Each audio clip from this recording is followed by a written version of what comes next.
Yeah, I'm Nate Howard at Mammoth Press, but I got artist Gary Bedell at the Multicade. What are we playing today, dude? Oh, dude, we're going to play a little of that Centipede action. Centipede. Some Marvel vs. Capcom. And as a bonus, we're playing Red Earth, baby. Red Earth. Warzard.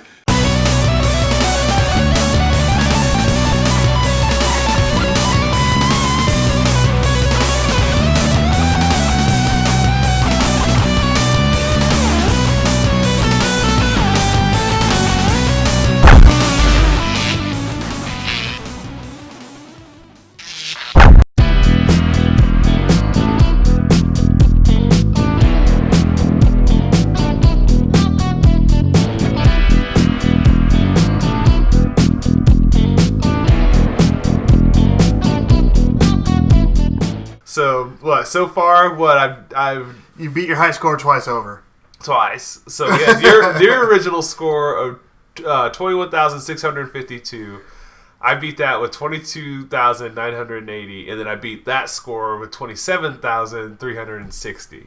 So now I'm gonna see if I can smoke that score, which will be a little tricky. No, it's not gonna be tricky. You can hit 30,000. Yeah, we try that. But hey, good news. Quarters are on me. Free quarters. So when I first started asking you about what games you'd want to play when I was gonna build this thing, and you're all excited. I think a lot of people were like, "Oh, that's a pretty cool idea," So I started asking around for what games come to mind? Like, what games when I think like retro arcade or the classic arcades, and dude, without a hitch, immediately Centipede. Yeah, you can't have a retro machine without having Centipede, man. Right. Centipede is one of the boss games. And you're all like, yeah, man, I totally wrecked some Centipede. And, I got a high score set that was challenged quite a bit, but hadn't really beaten. I don't even know how high, technically, that score really is. It's the highest I've ever had. It's a good score, honestly. But you beat it in 8 minutes. And that was with me messing around. That was, you had a little bit it didn't take very long at all. Definitely some sad Hulk music playing. Oh yeah, I was getting smoked in the beginning. I was like, oh man. I was like, I don't know, Johnny. This might not be good. But you have a story with Centipede. I mean, in the arcades as oh yeah, Gary. Definitely. Yeah, my mom, she used to work at the Northtown Mall. I want to say it was Dryer Shoes. And I would wait for her. She'd just give me $1, go with the Fun Addict, and play a bunch of games and stuff until she got off. Back in the day, you could do that. Send your kid, down, a couple stores down or on the other side of the mall to do whatever. But yeah, man, I love that. Pac-Man and Galaga. Centipede is just my love. I love this game. I guess I shouldn't be too surprised. There's a lot of people that's, whenever I ask them what their favorite games were, they're like, oh man, Galaga was in the list definitely, but Centipede was always. And apparently I was like, well, I mean, it's one of my favorites and I suck at it. And like, me too. There's a lot of people that weren't really good at it, but they loved playing it. And it's such a visually pleasing game too. Yeah. It's satisfying too whenever you get those runs where you corner the Centipede in one little line and you just rip them right up the middle. There's satisfying things about it. Oh, I know. Get him in that corner, just back. Right. I almost got the scorpion.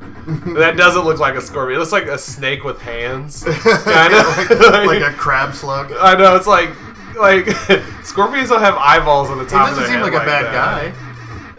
Yeah, he's this goofy, hey everybody. Even the spider seems like he's your friend. Oh, we were talking about that earlier. The spider has this goofy look on its face. And it's just I hate being killed by things that have goofy looks on their faces or cute. I just feel insulted. I'm just oh, come on. Especially if I'm playing Kirby. Oh, man, dude. Because everything in that game is cute looking. So it's right. Oh. Well, it's a fan favorite. People love Kirby. I never got on board, but I never really, maybe for the same reason. Maybe it was just I couldn't take it serious. And then it would salt in the wound if you get killed by something so adorable. I know. And even the music, like when you die, it's all like.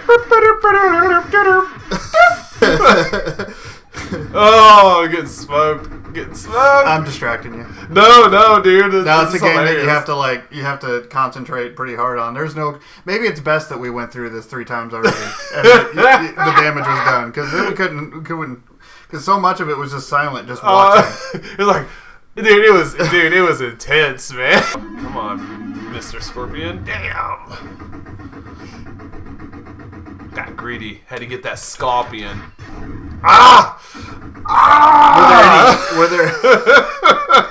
Were there any secrets that you knew of, like that were being passed around as a kid? Like, oh yeah, Centipede. Like, if you get this guy, and I mean, granted, certain guys give you different points. But I think it's just going in there and just like killing it, man. It's like, well, all the games have like they all have like a pattern, but it seems like I've never been able to figure out what that pattern was. Yeah. Because I'm like, oh, I'm going to start shooting over here. Or I'm like so busy watching it or seeing if there's spiders coming. It's like I don't realize what the pattern is. So I'm just going to start killing shit. Okay, great. Yeah, if you could at least repeat the same performance over and over. Oh, I know. And put them in the same corners. Because I don't even think that the mushrooms are in the same spot when you start. Oh, when you start? Yeah, they're like randomly placed? Yeah, that's what I think. I was at Price Cutter, and yeah, they are in different spots, by the way. Okay, well, I didn't have like a photographic memory, but yeah, that looks different. So, Centipede, does it hold up? Does it? Yeah, dude. Timeless game, man. Very timeless game. It'll be great until the Earth just freezes over and things start all over again. Like, dude, it's a great game. And that's what I love about a lot of these. It's like the replayability, like Pac-Man and Space Invaders and stuff like that, because the achievement is the score. You know I gotcha. mean? And it's not like, granted, I like games where you get achievements because I think it's very rewarding, but this was like, can I outdo myself this time? Can I outdo myself this time? Okay, Todd got this score. Can I outdo Todd in this game? It's like, Todd. There's always a guy named Todd that's like good at video games. Well, man, I tell you what, we could, you want to change it up? Yeah, let's do it, man. So, another game that you threw it in there. In the hat. Oh yeah. The other side of Gary Bedell. Oh yeah, Capcom. I love Capcom.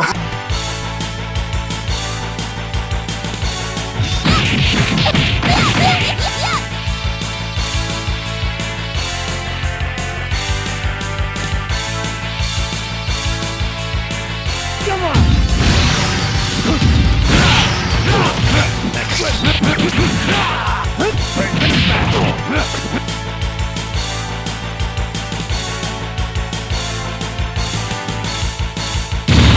Marvel vs. Capcom.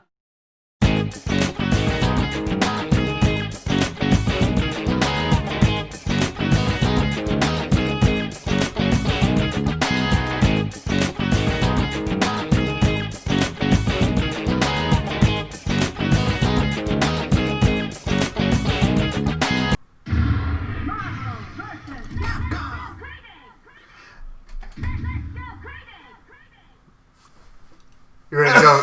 You ready to go crazy? Yeah, let's do it. See how rusty I am. See kicks, punches. Yeah, all three top like light, medium, heavy of top rows punches, and then kicks. Hitting 2 buttons at the same time we'll do the specials, and I think both heavies will bring in your other support. There we go. That's what I was trying to do. Ah.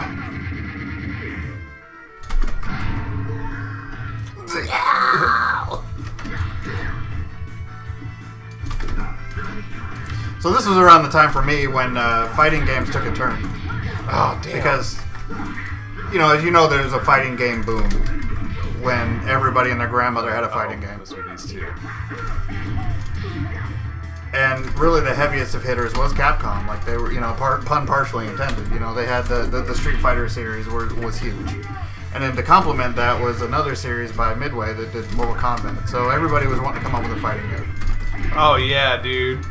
But when Capcom got signed on with Marvel, who was not owned by Disney at the time. Yeah, they were just Marvel. Capcom could be like, they were just slinging their license to whoever, and I mean, or they were open to slinging their license, and man, they struck gold when they got on with Capcom.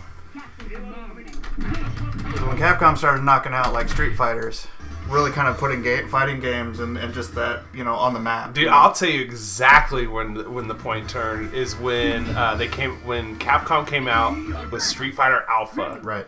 That's when it was like, okay, right. It's like, here we go. Like just the combo system, the special moves, like the seamlessness of it, the new sprites, right? The balance, everything. It's like the characters just had such a life to them, you know. Right. I think that, you know, they were like, okay, well, we're not going to take this Mortal Kombat route. Like, let's go. I think they were smart because they were like, okay, we know that anime is popular, right? And you know, we are very related to that because we are Capcom, and this is the kind of stuff that we do. So let's see, it was 2004. I was in a band called the Tasty Gents. Great band name. Yeah. For any of the Potbelly Mammoth readers that are watching this, they might recognize there was a music shop that I used to have it because our drummer was the son of Stick It In Your Ears owner Wes Nichols. So, of course, he also in the comic series. I just had to give him a cameo as well. But in that shop, I spent a lot of time there. I saw posters on the wall. One of which was pretty good size. It was like, I don't know, a few feet by a couple feet. Of a Static X show that had come through Springfield. Yeah, and, the artwork on it was like all the band members. You know, it was very cool illustration. But I thought, oh, that's neat. You know, I mean, and Stick It was responsible for selling a lot of the, you know, tickets for big shows. You know, they were a big kind of landmark for Springfield as far as, you know, the music scene and big shows and big acts that came through. But on the other wall to the right, there was another poster I saw. But this one was of Wes in a doctor's outfit, like in a mad scientist kind of outfit with a I think he had an octopus in his pocket, and it was this. Yeah, dude. It was this cybernetic lady on a bed, like he was like a cyborg girl that he was building, and he was wringing his hands or whatever. Yeah. And I was like, holy crap! So the guy that did that also did that. And like, who is that?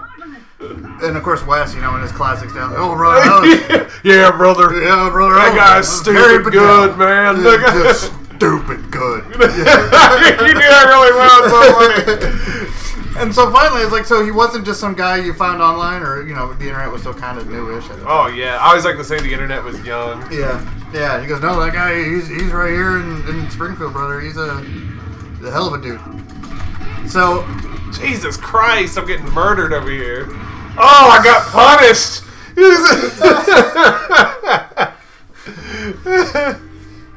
That's so that was the first moment where I realized, oh, so artists can actually do things for other people and actually, you know, be a part of big and actually have bigger projects like this. So, and I think that was for a poster that I guess there was a birthday event or a big bash at Stick It.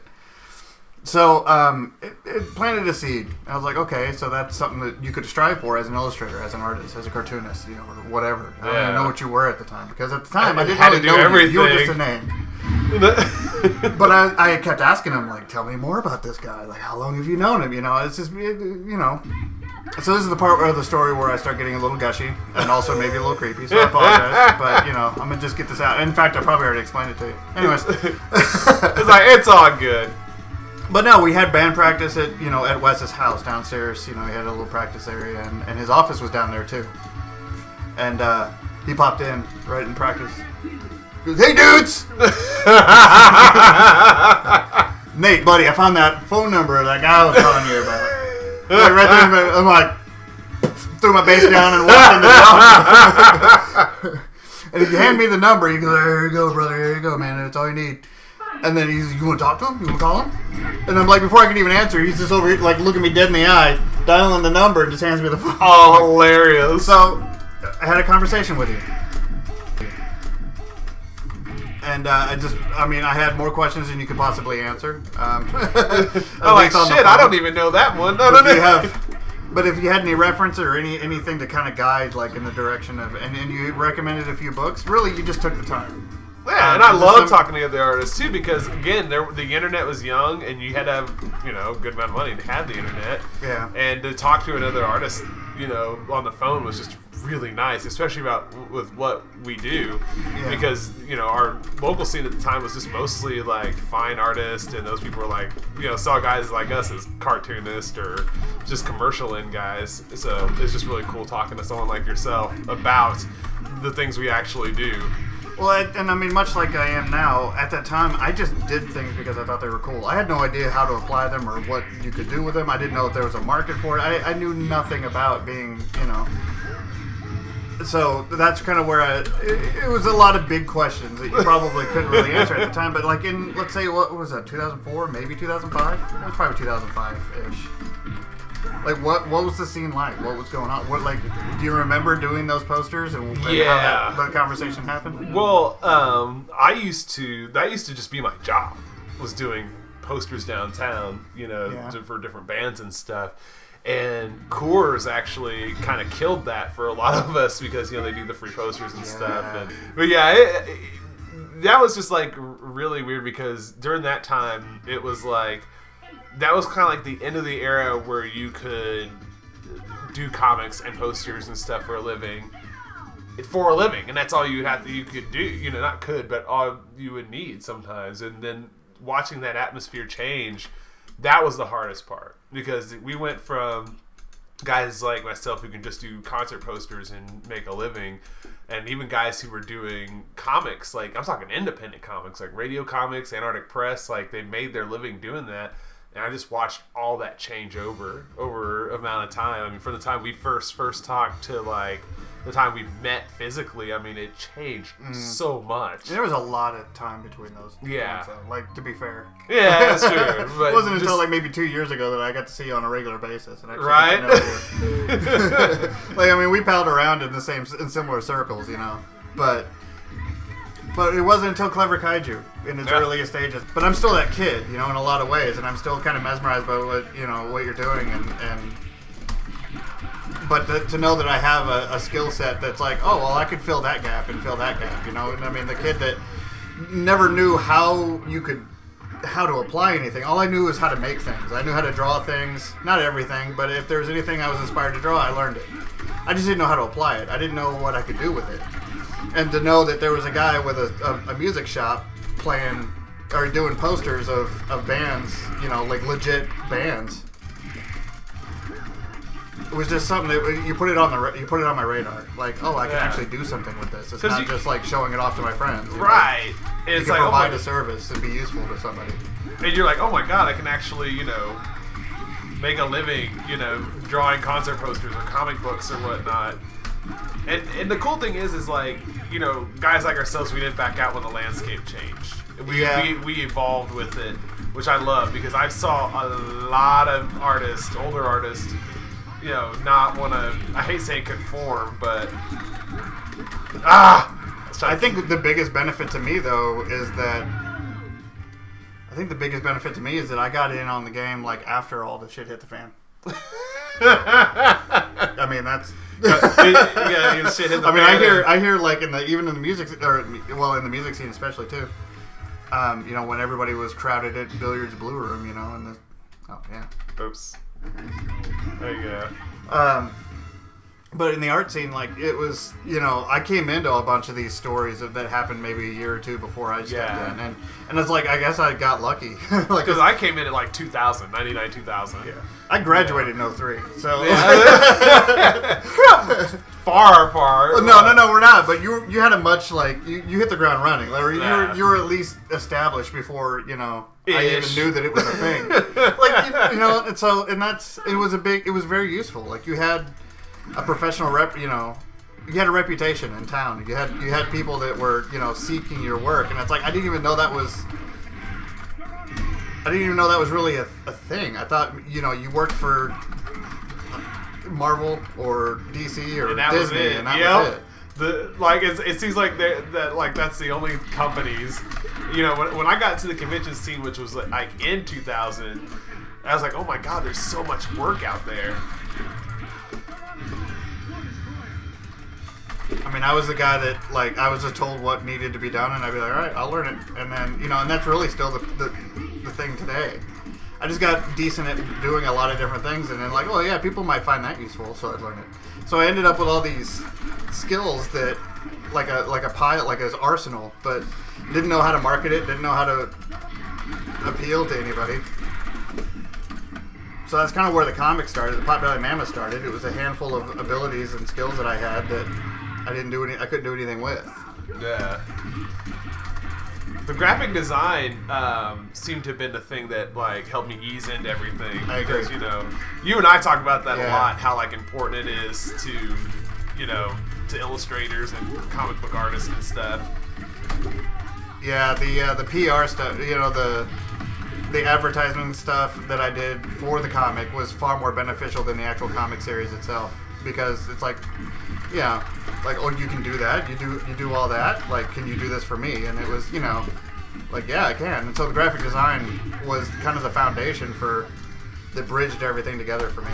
And it's the perfect bridge too. Like, people don't realize that. Like, graphic design is such the perfect bridge to illustration. And I think being a graphic designer can make you a really good illustrator. Like, I don't care what anybody says. Yeah. Because if you work in comics, animation, you're just a regular illustrator, all those things benefit from being a good graphic designer. Right. Absolutely. Like, easily. So you heard it from Gary Bedell himself. Doesn't matter how you draw. Oh! Just make it look good in graphic design. Yeah. Like, use those elements of design and, you know, apply it to your illustration, comics, all that stuff. Do that Illustrator Pen Tool 101. You right? Do it. Do it. You'll be glad you did. Dude, when I get talks and stuff at like high schools and like colleges, I go, how many of you guys are art majors? And they'll raise their hands, or, you know, or how many of you guys want to work in, you know, animation or whatever? And they all raise their hands and this, that, and the other. And I say, okay, how many of you guys are taking drawing? A few more of those hands go down. Okay, how many of you guys are doing graphic design? Like, a lot of those hands go down. And I'm just like, that's the problem. I said, you say you guys need to be taking. It's like all the people who are in graphic design who aren't taking drawing, you need to be taking drawing. All the people who are in drawing and aren't taking graphic design, it's like you're making a dumbass mistake. That's exactly how he's a very aggressive guy. As sweet and personal as he is, man, like, you get in one of his classes, you're gonna go through, it's boot camp. Like, it's you go from sweet Gary Bedell to, like, we're gonna get down to work. Down and dirty. Yeah, you expect to draw entire pieces outside in the snow. Hey, it makes your sketching faster though. Yeah, well, you know, I even do it to myself. Like, hang you over a vat of lava. But yeah, draw this quickly. You'll get it done. Yeah, Clever Kaiju features the torture artist. Like the Buffalo Bill of art teachers. No. Actually, that exercise was based off these two artists, female artists in Sweden, and they were having problems with interpreting things quickly. And so one of the things they did is that they would just go outside when it was snow on the ground and wear shorts and draw and see how fast they can sketch stuff. And then I saw that, I was like, that is the best. Oh my god, it was amazing. No sympathy. Yeah, I was like, oh, their self-punishment is amazing.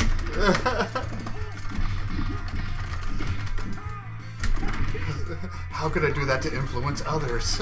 Right. Well, I did it with I will say, I experimented with myself first. I totally man-batted it first, and then I used it on other people. Because there's just some things that are just effective, you know. Well, we were talking about the classes that we're going to teach with Clever Kaiju, and I thought, man, I'm going to totally I'm going to be one of your students. I'm going to take all my money and just throw it to you, and then you told me that story, and I'm like, maybe and I'm just going to, like, recycle it and give it back to you, and I'm just going to take your class. Of course, I might just have you sit outside for no reason. Right. Just go outside. It's like, oh, okay. Yeah, I earned that. You celebrate it. You're having your work celebrated and having, and people tell, either they say, joking things about how much they hate you because of how good you are, or, how much does, in the grand scheme of things, how much does just raw talent speak for itself? Does it speak in volumes? Is it more about influence and personality? I mean, is there a balance? I think there's totally a balance. Totally a balance. I think one of the things, like, when it comes to personality, just be you. Don't try to have, like, a version of you that's, like, all public and a version of you that's, like, just who you really are. Because I think that's a very unhealthy way to pursue that. Like, don't be a character, essentially. Gotcha. But your talent is going to be the thing that carries you the most, I think, when it comes to all this. Damn, you just gave me a foot to the face. Jesus.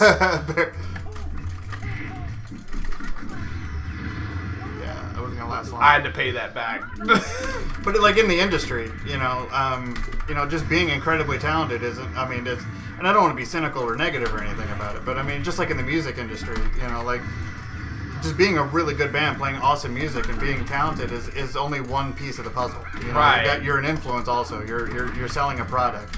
Yeah. You gotta be a showman. It's Yeah. like I know musicians that are great musicians, especially around here, but they're not good showmen. Yeah. That's like, what do you think makes Daft Punk awesome? What do you think makes Lady Gaga awesome? Or, Travis Scott or, like, Tyler, the Creator. It's like they're showmen, too. And they're, granted, like, it's kind of leans on that character bit, but... Yeah. But at the same time, it doesn't. They're just showmen. Like, they have the big personalities. And I think having a big personality definitely helps. Be humble and shit about what you're doing. But don't be, like... Don't act like total, like, invert, whatever. Like, try to establish relationships with people and... Oh, he's so dead. He's... Zig, he's so dead. Just ate all of it. But no, but if you maintain a good balance of that, and, like, going to shows and talking to people, staying involved, yeah. Right, because you can't just sell the work alone. You gotta sell yourself, too. Right. I think that was a mistake early on that I made. I figured that if you build it, they'll come, kind of thing. Field of Dream style. Right. But and I would love for my work to speak for itself. I'd love to be that asshole that's sitting behind the counter, with his shades and his hood up, and be like, and I'd name my price, and be like, that's really high. Well, if you don't, somebody else will buy it. Right. And then somebody else would come. But you have to be like that sometimes about your. I never had. I'm curious if I could. I actually wanted. Me and Jared actually thought we would be at the asshole card and just see if it works. Like, just shake people down. You're like, hey, you, dickhead. Yeah, you got money. Come buy my shit. Right? Well, I don't have the nerve. Well, it's like, I did that in a sense of, I was selling myself short for, like, the longest time, man. I probably am too, man. Dude, you know what, man? It's easy to do, man. All jokes aside, it is really easy to do. No, obviously, we're, in one episode isn't going to be enough to really unpack all the experience, or even the last year and a half that we've been chatting. And oh, I know. But dude, I think we're really kind of changing, the game around here with what we're doing and trying to do, and with our shows and all that. Your show, and then the Pen Click, and I think bridging platforms is really helpful, and especially with VisionCon doing. The pandemic sucks. Yeah. But at the same time, there's been an awareness, socially, that we, I think we always wanted to test, but never really had the right environment to do. And for VisionCon to be so active, actually a lot of conventions and a lot of, for people to be active on a regular basis throughout the year. Lightbox was doing that too. I was impressed with that. To not be, working your ass off for the 2 days a year that, you go and you have to sell when you've been spending all year, producing, Now it's you get the year to produce. Right, and you stay relevant by as you do things like, oh hey, I have this thing, and make an event for it, and then it's documented and available for anyone, anytime. I think I foresee a lot of these platforms going in this direction where they have something just avidly, and Zach's been killing it, man. He's kept the spirit of it. Oh, yeah, longer than the convention itself. Yeah, I know. It's Dude. I hope they're paying him.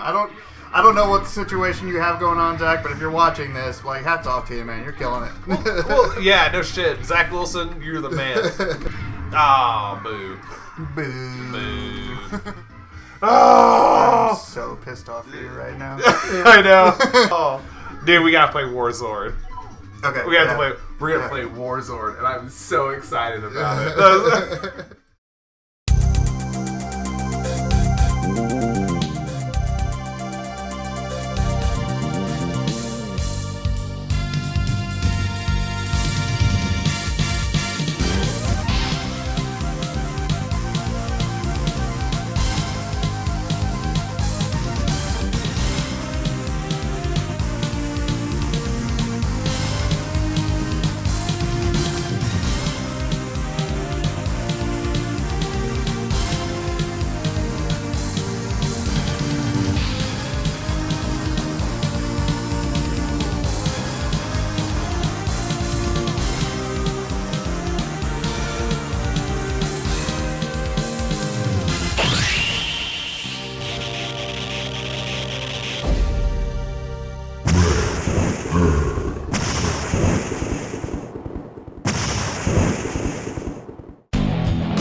So, Red Earth. So excited about playing this. Warzard, known as Red Earth otherwise.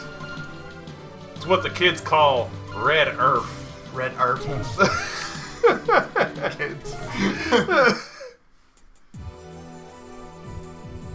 Honestly, it was a screenshot in a Game Pro that grabbed me on this, just because the artwork is amazing. Like, just the character design is incredible.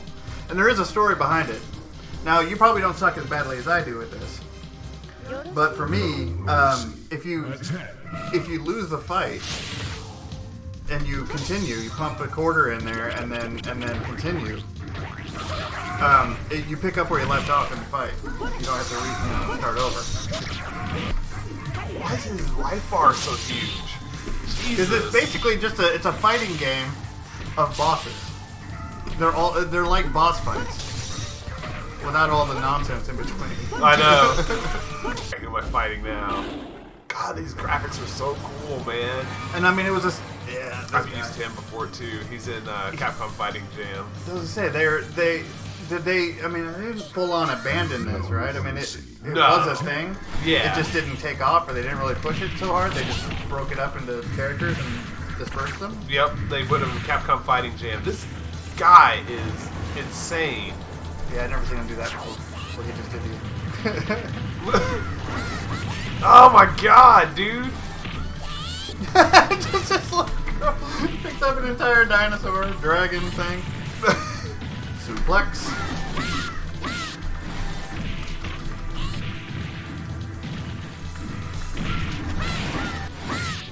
Dude, I'm not going out like that.